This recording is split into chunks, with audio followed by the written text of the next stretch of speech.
இந்த எம்ஆர்ஐ வந்து இப்போ ரொம்ப காமன் ஆயிடுச்சு. எம்ஆர்ஐ பார்த்தீங்கன்னா, கழுத்து பேஷண்ட்ஸ் எடுத்துட்டா சார் கழுத்தில பாருங்க டிஸ்க் பேத்தாலஜி அப்படின்னு சொல்லிட்டு, இது ஒரு ஒரு ஒரு பிக்கெஸ்ட் சீக்ரெட் ஒண்ணு சொல்றேன். பிளஸ் ஒரு பெரிய விஷயம்.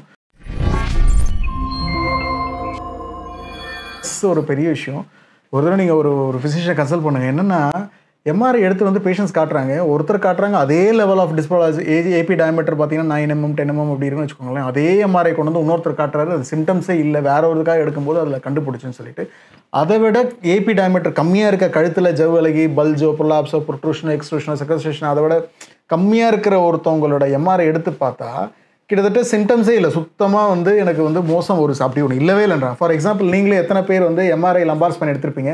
கழுத்தும் சேர்த்து எடுங்கன்னு சொல்லி எடுக்கும்போது பார்த்தீங்கன்னா கழுத்தில் வந்து வலியே இருக்காது. ஆனால் சிம்டமேட்டிக்காக இருக்கும். ஆனால் மேபி அது ஃபியூச்சரில் விட்டிங்கன்னா ஜவ் வெளியே வந்து நரம்பு அழுத்தி மேபி கையில் மரத்து போகலாம், ரெடிட் ஆகலாம், தூங்கி எந்திரிக்கும் போது ஸ்டிஃப்னஸ் இருக்கலாம், நைட் டைம் அதிகமாக பெயின் வரலாம், இதெல்லாம் இருக்கும். பட் ஆனால் சிம்டம்ஸே இல்லாமல் எம்ஆர்ஐ எடுக்கும்போது ப்ராப்ளம் இருக்குன்னு எத்தனை பேர் ரியலைஸ் பண்ணி பாருங்க. ரேண்டமாக எம்ஆர்ஐ எடுக்கும்போது சில பேருக்கு எத்தனை பேர் சான்சஸ் ஜாஸ்தின்னு எடுத்து பாருங்க. சும்மா நீங்களே ஃப்ரீயாக இருந்தீங்கன்னா 4000 போன போயிட்டு கழுத்து எப்படி இருக்கு இப்படி இருக்கு செக் பண்ணுங்க.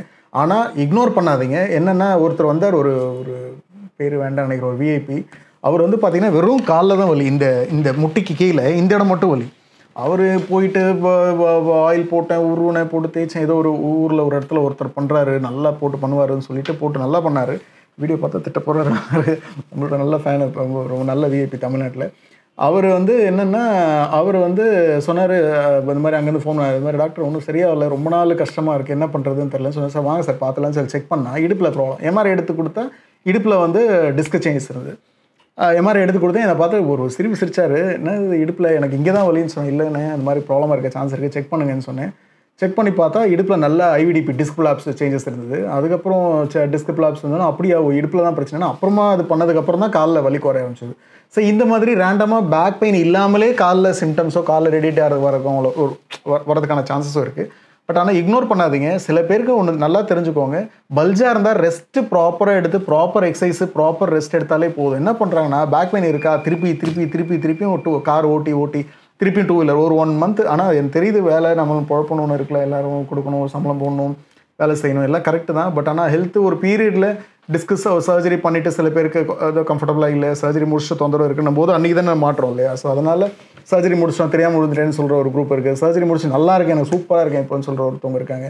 பட் ஆனால் ஒரு தடவை என்ன கம்ப்ளைண்ட் ஒரு ஆர்த்தோபெடிக் சர்ஜன் ஒரு தடவை செக் பண்ணிவிடுங்க. பட் ஆனால் ஜென்ரலாகவே நீங்கள் ஒரு ப்ராப்ளத்தை ரெஸ்ட் எடுத்தாலே சரிப்படும். பல்ஜெல்லாம் இருக்குது நான் ரெஸ்ட், ஆனால் அதை வந்து ஒரு ப்ராப்ளமாக கன்சிடர் பண்ணி அவங்க என்ன பண்ணுறாங்க, எம்ஆர்ஐ எடுத்துகிட்டு ஒரு தொந்தரவு இருக்குன்னு தெரிஞ்சவொடனே எனக்கு நார்மல் வரல, அது எம்ஆர்ஐ ரிப்போர்ட் நார்மல் எழுதலை, அப்போ எனக்கு ஏதோ ஒரு பிரச்சனை இருக்குது கன்ஃபார்மாக எழுதியிருக்கான்னு சொல்லிட்டு அது ஒரு விஷயமா சைக்காலஜியில் கொண்டு போய் அன்றைக்கி தான் பெயினோட ப்ராப்ளத்தோட அன்றைக்கே ஆரம்பிக்குது.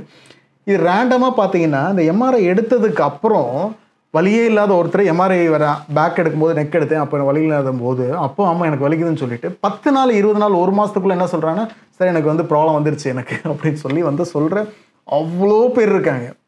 ரேண்டமாக நாங்கள் செக் பண்ணும்போது பார்த்தீங்கன்னா ஒன்றுமே இல்லைன்னு சொல்லுவாங்க லம்பாரில். கொஞ்ச நாள் கழிச்சு சார் எனக்கு வந்து கழுத்து வலி, அந்த எம்ஆர்ஐ எடுக்கும்போது நான் கழுத்துலேயும் லைட்டாக இருக்குன்னு சொல்லியிருப்போம். அன்னி வரைக்கும் வலி இல்லைன்னு சொன்னவங்க 10 நாள் 20 நாள் கழிச்சு ஆமாம் எனக்கு ஏன் வலி இல்லை, எனக்கு டிஸ்க் எம்ஆர்ஐ இருக்குது, அப்போ எனக்கு ப்ராப்ளம் வருதான் செக் பண்ணியே வலியில் அத்தனை பேர் வந்து ட்ரீட்மெண்ட் எடுத்துகிட்டு போகிறாங்க. எவ்வளோ சொன்னாலும் கேட்க மாட்டாங்க. அவங்க வந்து எப்படின்னா தன்னை நம்பிடுறாங்க ஒவ்வொரு ப்ராப்ளம் இருக்குன்னு சொல்லிட்டு. ஸோ நீங்கள் இதை பார்த்துட்டு எம்ஆர்ஐ பார்த்து பயப்படாமல் முதல்ல என்ன ப்ராப்ளம், இது ஜாஸ்தியாக கம்மியான்னு சொல்லிட்டு most of the bulge rest எடுத்து ப்ராப்பர் எக்ஸசைஸ் செஞ்சாலே சரியாயிடும். ஒத்தரம் கொடுத்துட்டோ நல்ல எக்ஸசைஸ் செஞ்சாலே சரியாயிடும். ஸோ என்னன்னு பாருங்கள். தேங்க்யூ.